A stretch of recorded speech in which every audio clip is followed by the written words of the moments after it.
Maligayang pagdating sa isa na namang maanghang at puno ng katotohanang episode dito sa Balitang Tsina. Ngayon ay pag-uusapan natin ang isang phenomenon na mas mainit pa sa sikat ng araw ngayong bakasyon, ang matchmaking season sa mga probinsya ng China. Tuwing May Day holiday, habang ang iba ay nagre-relax sa beach, ang mga kabataang lalaki sa mga baryo ay parang mga isdang nilalako sa palengke. Pero bago kayo mainggit, maniwala kayo sa akin, ang usapang ito ay babasag sa inyong mga romantikong ilusyon. Kaya maupo muna kayo, ipagtitimpla ko kayo ng kape, pero teka, huwag nyo munang inumin yan. Bakit kamo? Kasi baka ang basong yan ay galing lang sa lalaking na unang umupo dyan sa pwesto mo. Ganyan kalala ang matchmaking sa mga rural areas sa China ngayon. Parang assembly line sa factory o kaya ay parang fast food chain na only dating. Ni hindi na magawang palitan ng baso ng tubig dahil sa dami ng nakapila. Sabi nga ng mga Miron, bakit ka pa magiging pihikan kung ang mahalaga lang naman ay kung may ari-arian ka? Kapag tinanong ka kung may bahay ka at sinabi mong mayroon kayo sa baryo, ang isasagot sa iyo ng babae ay, ano? Ibig sabihin sa putikan at amoy lupa ako titira kasama mo? Para sa kanila, ang pagkakaroon ng bahay at sasakyan ay hindi na achievement kundi basic requirement na parang paghinga lang. Pero sandali, hindi lang bahay at kotse ang hiling. Ang listahan ng grocery ng mga babaeng ito ay mas mahaba pa sa resibo sa supermarket. Gusto nila ng bride price o dote na aabot sa mahigit 2.3 milyong piso. Hindi pa kasama dyan ang tinatawag na 5 gold items at isang singsing na may diamante na kumukutitap. At ang pinakamatindi, kailangan may kasamang Apple. Hindi prutas naman sana kundi ang pinakabagong iPhone 17 Pro Max. Kahit may hawak ka ng iPhone ngayon, kung hindi yan ang pinakabagong model, pasensya na, pero thank you, next ka na agad. Ito ang malupit na realidad ng rural matchmaking. Walang ligawan, walang pabebe at mas lalong walang romance. Ang kailangan mo ay checklist ng mga material na gamit. Hindi ito tungkol sa pagbuo ng pamilya. Ito ay isang garapalang negosasyon kung saan ang pag-ibig ay nasa huling pahina ng kontrata.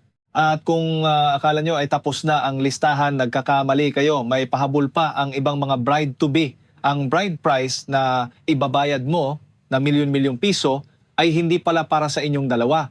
Mapupunta pala iyon sa kuya niyang 35 anyos na at hindi pa rin makapag-asawa dahil walang pera. Kumbaga, ikaw ang magpopondo sa kasal ng bayaw mo. Sa Tagalog, benta anak para pambili ng manugang.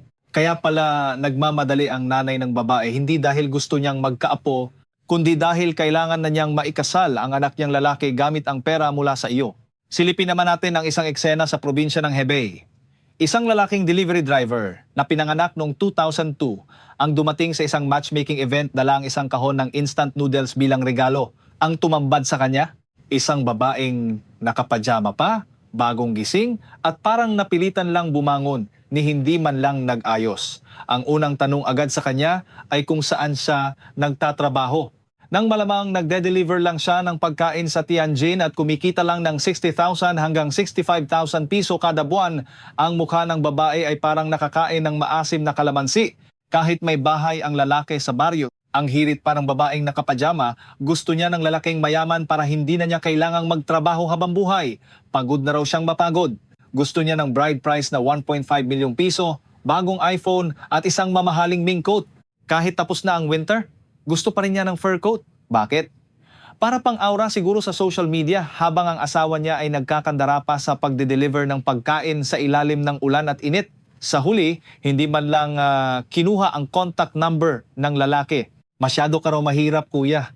Layas! Ito ang resulta kapag ang babae ay may absolute advantage sa market dahil sa sobrang dami ng lalaki sa China. Sila ang boss, sila ang HR na nag-i-interview at ang mga lalaki ay mga aplikanteng mababa ang sahod. Pero kung akala nyo ay iyon na ang pinaka-shocking, hawakan nyo ang inyong mga upuan. Mayroon pang matchmaking kung saan ang babae ay buntis na. Oo, tama ang narinig nyo. Buntis sa ibang lalaki pero naghahanap ng asawang honest o yung mabilis maloko. Ang katwiran niya, iniwan siya ng boyfriend niya at ayaw niyang ipalaglag ang bata dahil baka hindi na siya magkaanak uli. Ang hiling niyang dote ay mura lang daw, mga 1.5 milyong piso rin.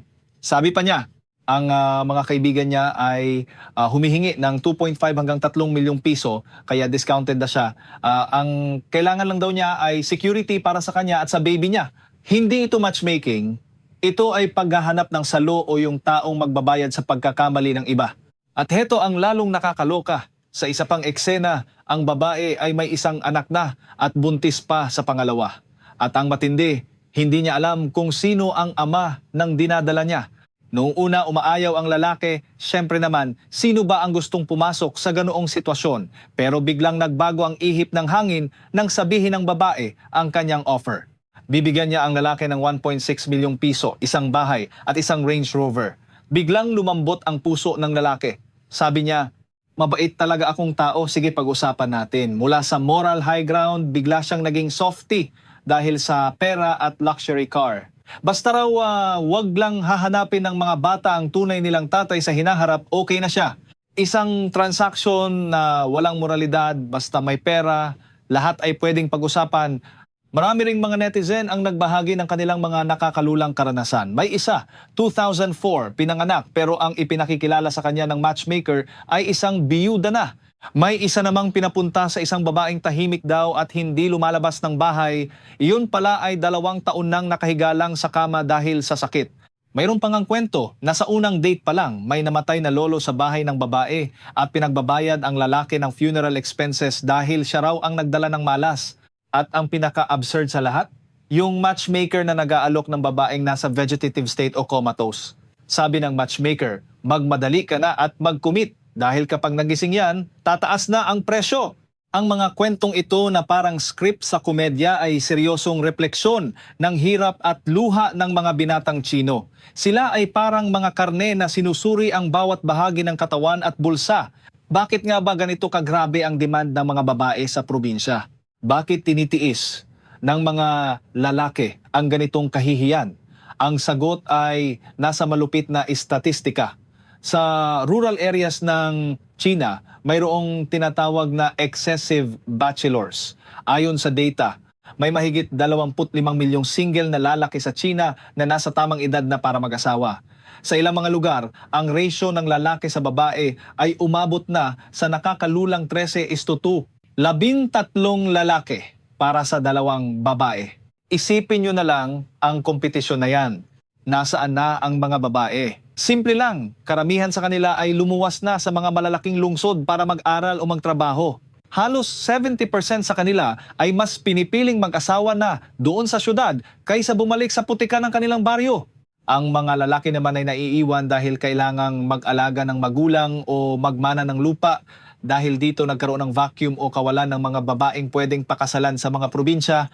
Ang scarcity na ito ang nagpataas sa market value ng mga kababaihan na ginagamit naman ng ilan para humiling ng langit at bituin, pati na ang iPhone 17.